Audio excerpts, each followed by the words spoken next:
Welcome to the Electric Playground. Today on the show, Project Cars needs to take a pit stop in the rundown. Plus, Jake Gyllenhaal enters the boxing ring in Southpaw. I'll give you my everything. You get my everything. And then we tell you what we think of the new Adam Sandler movie, Pixels. It's just a barrel. How bad can it hurt? Also coming up, Marissa and I battle our robot overlords. We pull an alpha bear out of our pockets and much more today on EP Daily. Brought to you by EB Games. I'm your host, Victor Lucas, bringing you the latest in everything cool every single day. And buckle up, things are about to get dangerous. It's time for the rundown. The Wii U version of the racing game Project Cars has crashed and burned. The makers of the game have officially canceled the Nintendo port. This shouldn't come as too big of a surprise. There have long been rumors of development problems with the Wii U version, and it was delayed several times. In a statement, publisher Bandai Namco says that they just couldn't make the game work on the Wii U's hardware, but add that they look forward to what the future may hold. That could mean that they plan to release the sequel to Project Cars on Nintendo's next console, codenamed the NX, which is expected to be much more powerful and launch in late 2016. In the meantime, expect new DLC for the existing versions of Project Cars to continue rolling out over the coming weeks and months. Just because a game came out a long time ago doesn't mean it can't get a little bit better. Star Wars Knights of the Old Republic 2, first released in 2004, has just been given a major content update. There's no new gameplay content, but new features include native widescreen support, resolution support up to 4K and 5K, and Steam achievements. The game has also been released on Mac and Linux computers for the first time. It's rare for a game that's this old to get new updates. I'm still waiting on DLC for Pong. Keep your past and let us focus on the now. Very interesting. I like this stepping back in time. Here to do that with me is Scott Jones. KOTOR 2 came out many years ago. Many years ago. Yeah. Tommy Tallarico, for the record, hated it. Wasn't a fan of the No, KOTOR he could not games. stomach it. I don't think I've ever seen any developer look back at something and say, hey, you know what, let's give that game a little facelift. Yeah, and there is some speculation out there. The Old Republic, the MMORPG based around this similar kind of time frame, is going to get some KOTOR-inspired DLC later this year. Looks amazing. So maybe Disney is kind of just, who owns all of this stuff now, is just kind of testing the waters to see if people want new KOTOR. The only thing I never loved about those old KOTOR games All the is talking to other people. No, I liked all of that, but when you would walk into any scenes where there were other crowd members or anything like that, Yes. people, they would just be standing around. You know, that used to That's what I always do. bother me. Well, I go somewhere and stand around every day. That's part of my life. All right, okay. Well, there'll be a lot of standing around with Wii U owners out there waiting for Project Cars to come to Yes. that system because it's not. And that's not a big surprise. No. It's a powerful game, and the game, the console, the Wii U, is just not as powerful visually, architecturally as the PlayStation 4 and the Xbox The thing that One. makes me sad about all this is the fact that the Wii U is actually a very powerful console. I feel like at this point, everybody's just kind of leaving the Wii U behind, and that makes me really sad. And well, and it's a good machine. It's a proven good itself, machine. and there's lots of good software We for like it you, Wii U. from Nintendo, but third-party support has been pretty thin, and that's been a major problem for the platform as well. It was a system that I think kind of confused a lot of developers because they didn't know how to make their stuff different on that machine compared to the stuff that they were doing on other consoles. And this has also been the last several years has really been about developers trying to find a way to get their games onto every single device and platform they can out there. So when you have something that's so unique like the Wii U, that makes it tricky. Well, the exciting thing about any Nintendo console cycle is there's always a high and then there's a low. Yeah. This is the low for Nintendo, but the next one, we don't really know much about it. The next console should be a high. So not a big surprise, won't be playing Project Cars, but there's still quite a few titles to be able to play on the Wii U. Bayonetta 2. Well, Bayonetta 2, yeah. And maybe one day Bayonetta 3. I like Bayonetta 2. That was awesome. Right now, though, we've got to talk about Southpaw. Here's our review. Jones and I just got out of a boxing movie. I know how much you love boxing, Mr. Jones. We're talking about Southpaw today. I was actually really excited to see this movie because I love Jake Gyllenhaal and I love Rachel McAdams. She is a Canadian treasure. It is. She's a Canadian treasure. She's a Canadian treasure. Right. Listen, I got a little aside about me before we go any further. Of course, as usual. You know, if I could be a famous athlete in any sport, I would always want to be a boxer. I love boxing, and I love boxing movies so much. I love Raging Bull. I love Rocky. Don't make fun of me. No, it's great. This is very serious stuff, very dramatic stuff, and really, for boxing, there's no place else for it to go at this point. I mean, we had that huge fight that was terrible not too long ago. Now the UFC reigns supreme, but true. boxing as a sport really only belongs in the movies at this point. That made me really excited to see this. Also, the fact that Nightcrawler last year, we both enjoyed that so much, and Jake Gyllenhaal we felt like was on a hot streak. Is he still on his hot streak, Marissa Roberto? I think he's a phenomenal actor, and the acting in this movie is on point. Like, they really pull you in, and I was so involved in the story, especially the story between Rachel McAdams and Jake Gyllenhaal and their love, because you really felt it on screen. I agree with you. And I love the setup of all of that. The three of us. That's it. That's all that matters. So I'm gonna tell you the truth. You're gonna be punch drunk in 2 years if you keep this up. And you know what happens because they showed in the trailer. Do they show it? Yeah, they show it, which is what I was She dies. Yeah, which is what I'm disappointed with because I already knew going in that she's gonna be gone and she's gonna be gone soon. So I didn't want her to leave because the second she left, I was so sad. No, no, no, no, no, no. But you know what? Once Rachel McAdams' character dies in this film, she's no longer there. And you're right, there's something really special about the chemistry between these two actors. They really sold me as a couple. Yeah. And then the movie never really recovers from that tragedy after that. That's true. You're absolutely right about that because it's just very sad. It's very sad. I was still involved in the story, even though you kind of know what's going to happen next and you see the progression of it. But that still wasn't enough to stop me from being intrigued and being interested in the story because the acting, man, the acting is so good. It's so good. I'll give you my everything. You get my everything. It's about my family. I can't lose my darling. All the stuff that happens in the ring, and there are a couple of fights over the course of the movie. One big one at the beginning, one big one at the end. That's the way all boxing movies are structured. And so those fights are fine. They're very impactful, very dramatic. But everything in between the smaller scenes, for me, just didn't really resonate enough. It felt too maudlin. It felt too melodramatic. It felt too Lifetime movie to me. It's the, Jake Gyllenhaal trying to get custody of his daughter again, who's estranged from him and taken away by child services, and he starts drinking, and I don't know, I was disappointed in this. I don't think it holds a candle to Rocky. I don't think it holds a candle to Raging Bull. And for me, this is kind of a heartbreak. This is kind of a disappointment. After one of my favorite sports is on the fade, now boxing movies are on the fade too. Oh man, you just brought me so down. Really? No, you're right. You have excellent points. Thank You're you. making excellent points. I agree with you. I'm just wondering now if the story just could have been completely different. Like if Rachel McAdams' character didn't die. I wish like she how had. I know how the story would have changed for me and how much more involved I would have been in this boxer's life, and I would have been along for the ride because this guy makes so many freaking stupid mistakes. Stupid. The dumbest mistakes, and you just feel like, how can you be that stupid? Yeah. You're shouting at the screen, or you want to shout at the screen, and so those are the disappointing moments for me in the film. I did enjoy it though. I thought the choreography with the boxing was phenomenal. I don't think that's enough. I feel like the writing isn't quite good enough. I feel like the actors are good, but there's not enough for them to do. And I really am just going to blame it on Antoine Fuqua. I think if anybody's going to shoulder the blame here, it's him. It's not Rachel McAdams. No. It's not Jake Gyllenhaal. Definitely Those two not. people are incredible. But somehow this movie just doesn't all add up to enough. It should be worth more than this, considering what's on display here. I wanted more for sure, but I still think people should see the movie. Let's find a score for Southpaw. Gets an 8. 8. Yeah. You're crazy. Gets a 4 for me. Makes me feel like boxing. So Southpaw, unfortunately, was not a knockout. Wee-oo. That's a sports metaphor for you, kids. We've got more movie reviews after the break. We're taking a look at Robot Overlord. Robot Overlord. You reckon?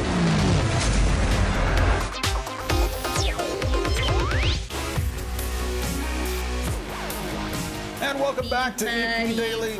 I am your overlord, Scott C. Jones. So you're supposed to be the robot overlord, which means you should actually be speaking regular English because No. the overlord is more powerful than the robots themselves. You are incorrect. Now fetch me a coffee. Anyway, While I here power is down. a review of Robot Overlords. You reckon? We've seen all the warnings. We've seen all the warnings. Robots are going to take over. And this is another movie that's letting us know we better protect ourselves against the machinery. This movie's called Robot Overlords. That's Pretty on the basically nose, exactly right? what it is, It's robot. pretty literal. It's watch out for damn robots. They're gonna be our overlords.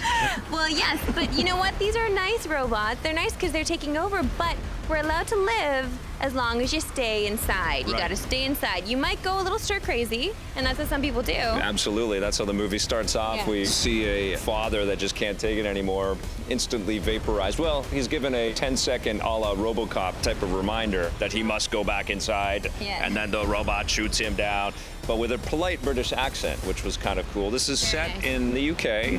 Everybody is British. Ben Kingsley and Gillian Anderson with a perfect British accent. Great. I'm gonna tell you the truth about why the robots are here. But really, this is a movie that focuses on the heroics of a band of rebellious kids. You And discover a way to trick the robots Yes. because everybody's wearing these, they look like hair clips, these like glowing blue hair clips. they're pretty behind obvious just stick-ons. cheeseball special effect type things. And they look like bike flashing Totally, things, right? yeah. So everybody has these behind their ears, and the kids figure out that with this battery that they've rigged up, they can short circuit them. So they all electrocute themselves.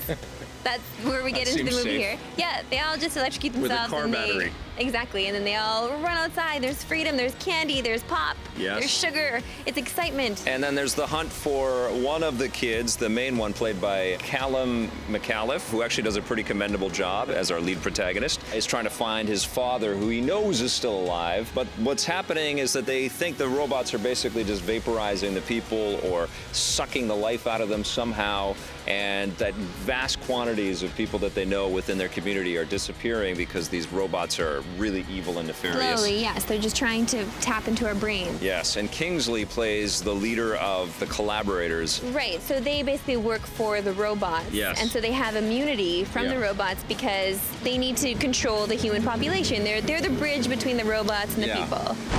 The effects are really cheeseball and very obvious, but they're also kind of cool. I mean, they have these giant walking robots that walk through these old, quaint English towns, and they have these scorpion-looking type robots, and they have this little person robot with the freakiest little face that doesn't move at all, and giving out. He's called the Mediator, and he gives out all these commands. So weird. It's a very weird movie, and it feels like it's something that you would catch at 1 a.m. on some weird cable channel. Yeah, or even it reminded me a little bit of the television show Falling Skies. A little bit of that because it's very dystopian and it's not quite there. Like the budget isn't quite there for the special effects, but you know they're going to do them anyway. Yeah, but the And- actors don't really care. They're having No. a good time. I think this is actually something you should dig up and find. I mean, it's not going to blow you away. It's not the best sci-fi thing. It's not Looper, but it's really kind of fun and quirky. No, that's the thing.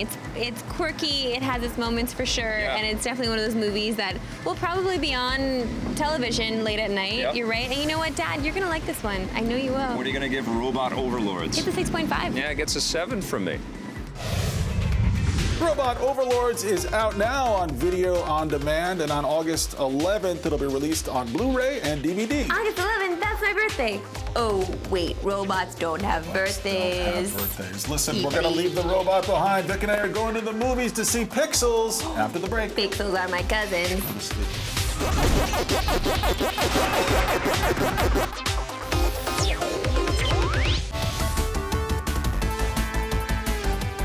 EP's mobile coverage is brought to you by Gameloft, makers of Asphalt 8 Airborne, which you can play on your Android or iOS device for free right now. I'm not sure if you know this about me, but I was heavily addicted to a game called Triple Town on my iPad, and I got all my friends addicted to it too. So when Spry Fox came out with another game in the App Store called Alpha Bear, I of course jumped right in because you see that little bear that you see in Triple Town. He's making a star appearance in this game as well. But this game is completely different because what you're doing is you're trying to make words. But with this one, every time you match up a letter that's adjacent to one another, a bear appears, and you want the bear to get as big as possible because that's how you get the points that you need to progress. You can unlock many different things in Game Center if you're playing this on the iPad operating system, but it's also free on Android as well. I absolutely love these guys. They know how to piece together a very simple, easy to use, easy to navigate through game. I absolutely love that you can unlock little bears in there as well, little bears that actually help you with power-ups power-ups as you progress. I'm going to keep playing this game for sure, and I definitely recommend you jump in because it's always nice to get those brain juices flowing and pick some words and maybe make some words you didn't think you could use. The challenge here comes from the words actually counting down. There are little numbers beside the letter, and you only have a certain amount of time to use those letters, and if you don't, it turns into a rock on the screen, those pesky rocks that you would see in Tripletown as well. These guys know what they're doing, and I know you're gonna have a great time if you download this one. I'm giving Alpha Bear a 9 out of 10. OMG, Alpha Bear, it's just so cute, and I feel like I learned so much. Now let's head over to the movies. Vic and Scott are here with the review of Pixels. May I introduce to you the creator of Pac-Man? Professor Iwatani, what are you doing? I will talk to him.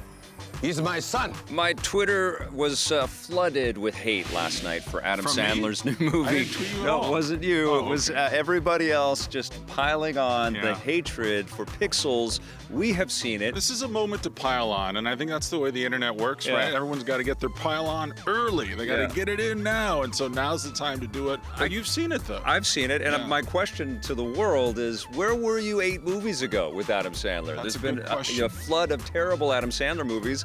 I don't think Pixels is that terrible. I had a good time with this movie. It's not that terrible, and we went in, and in full disclosure, we had low expectations Oh, because hugely everybody, low, even yes. walking into the screening last night, they were like, "Oh, the reviews aren't great for this." And then, so you and I sat there. My arms were folded. That's how I always watch these screenings. I was stroking my skeptic's beard. Ready It's for one of invisible. these.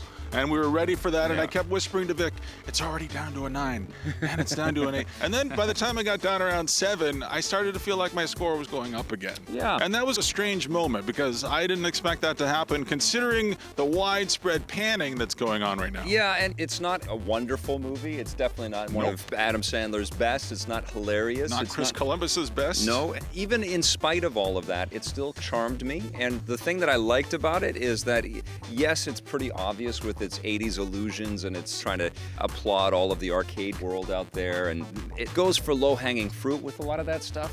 But we've never seen this collection of arcade characters in a movie before. We've never seen them come to life and tear across cities and chomp through things and destroy buildings.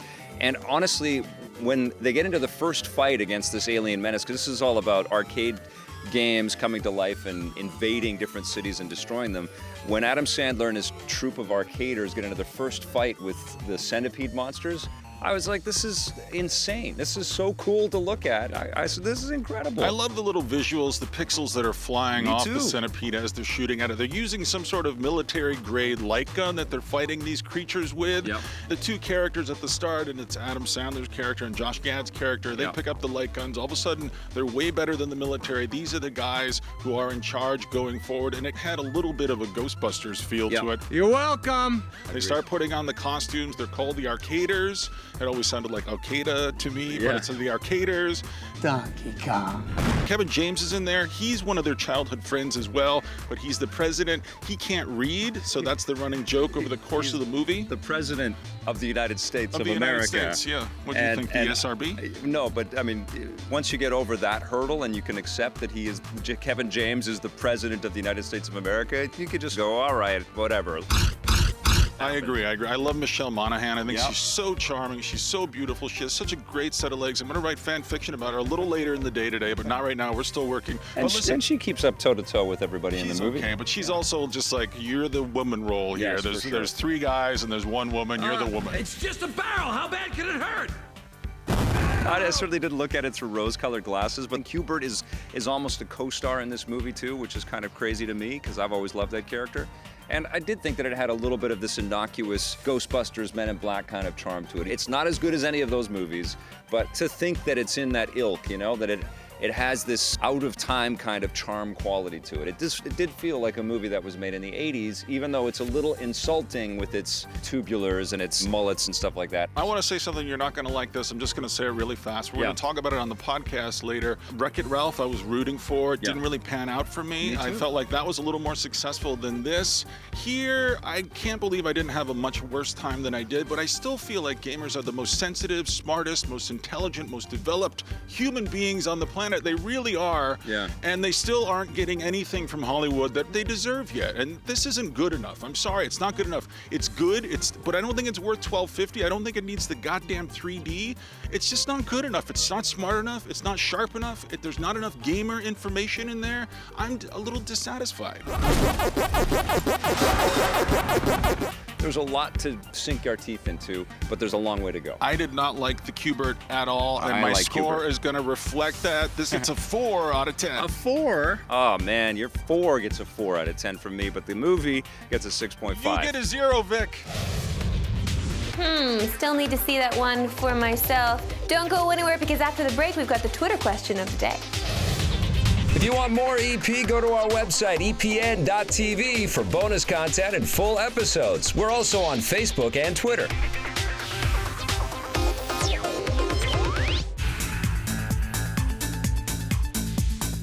Welcome back to the Electric Playground. It's time for our Twitter question of the day. This one is from Jake Hewer at JakeHewer34. Jake Hewer 33 gone. Yeah, he took me take. Is like so angry. 33! How do you guys feel about the severe lack of AAA superhero video games other than Batman? Well, let me weigh in. That's why I wanted to ask you, because I think you can do your shrug motion right now.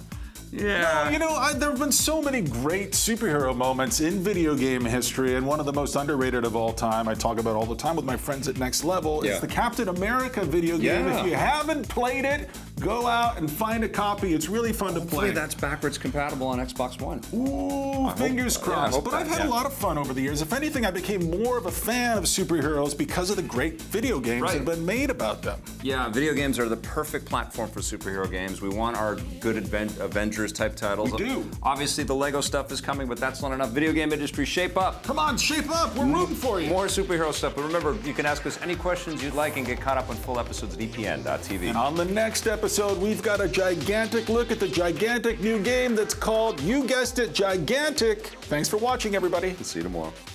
EP would like to thank its sponsors, Nintendo, Xbox. What do you do at Motiga that makes Gigantic a better game? Gotcha. So that's actually a very good question. I'm the streaming community manager over at Motiga. From the ground up, we really want to get in touch with our community. What's good? What feels great? We're so transparent with our company. We really have that Twitch, YouTube. Every single week we have a Twitch stream. Be like, hey, you know what? This is what we're working on. What do you guys think?